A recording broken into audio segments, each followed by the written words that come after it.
थंडीसाठी खास साध्या सोप्या सिंपल पद्धतीनं गव्हाच्या पिठाची मस्त अशी डिंक घालून आज आपण गुळपापडी तयार करूया। तर सगळ्यात अगोदर अर्धी वाटी डिंक तो न तळताच त्याची आपल्याला मिक्सरवर पावडर तयार करून घ्यायची आहे। डिंक पावडर तयार झालेली आहे। इथं आपण एक जाड तळाची कढई घ्यायची आहे। त्यामध्ये आपल्याला एक वाटी साजूक तूप घ्यायचं आहे। ज्या वाटीनं तूप घेतलं आहे त्याच वाटीनं सगळे जिन्नस मी मोजून घेतले आहेत। आता 2 वाटी कणिक घेतली आहे।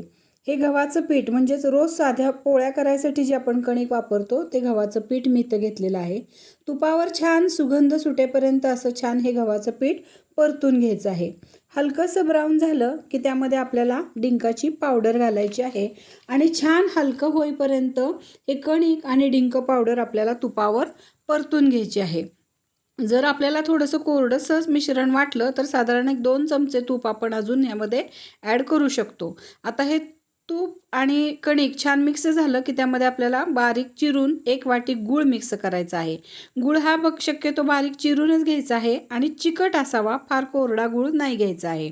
आता हा गूळ छान कणकेमध्ये गरम कणके आणि तुपाच्या मिश्रणात मिक्स झाला की त्यामध्ये जायफळ पावडर, सुंठ पावडर, वेलदोडा पावडर घालून घ्यायचं आणि इकडे वडी थापण्यासाठी पूर्वतयारी म्हणून ताटाला तूप लावून घेतलेलं आहे।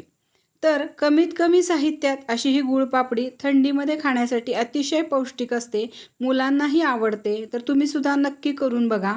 हे मिश्रण हलकंसं कोमट असतानाच ताटात काढून घेतलं आणि छान गरम असतानाच वाटीनं मी थापून घेतलेलं आहे आणि एक साधारण अर्धा तास सेट होण्यासाठी ठेवून दिलेलं आहे। त्याच्या वड्या पाडल्या आहेत। त्यानंतर हे छान अशा वड्या मी पाडून घेतल्या। इथं बघा, तुम्ही बघू शकता मस्त अशी ही गुळपापडी इथं तयार झालेली आहे। तर तुम्ही सुद्धा नक्की करून बघा। तुम्हाला आवडली का मला नक्की कमेंटमध्ये सांगा। तर थंडीमध्ये गूळ हा खाण्यासाठी अतिशय पौष्टिक असतो। तर कमीत कमी साहित्यात आणि अगदी कमीत कमी वेळामध्ये कमी मेहनतीत अशी ही गुळपापडी मी इथं केलेली आहे। बघा किती छान दिसते आहे। तुम्हाला आवडली का नक्की कमेंटमध्ये मला सांगा आणि तुम्ही सुद्धा करून बघा।